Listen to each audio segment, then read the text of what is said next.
চট্টগ্রাম বিশ্ববিদ্যালয়ের কোটা সংস্কার আন্দোলনকারীদের বিক্ষোভে হামলা চালিয়েছেন ছাত্রলীগের নেতাকর্মীরা। আজ রোববার রাত 11:30টার দিকে ক্যাম্পাসে কাটাপাহাড় সড়কে এই ঘটনা ঘটে।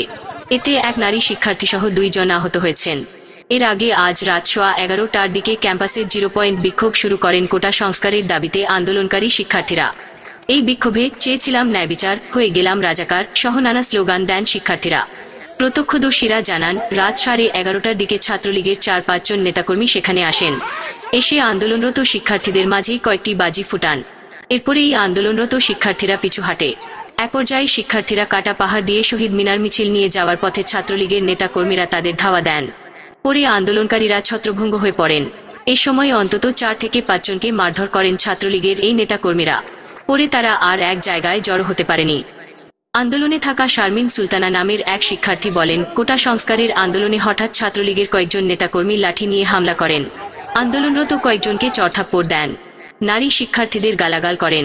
এতে প্রায় 4-5 জন আহত হন।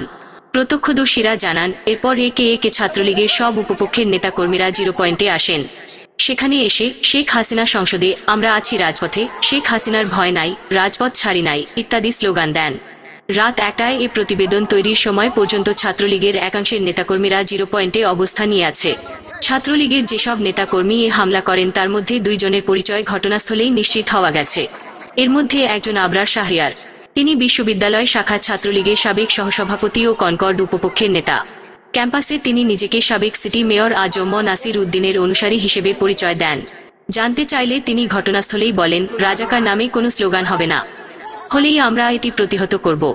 ছাত্রলীগের অপর নেতা হলেন মোহাম্মদ শরীফ উদ্দিন। তিনিও বিশ্ববিদ্যালয় শাখা ছাত্রলীগের সহসভাপতি।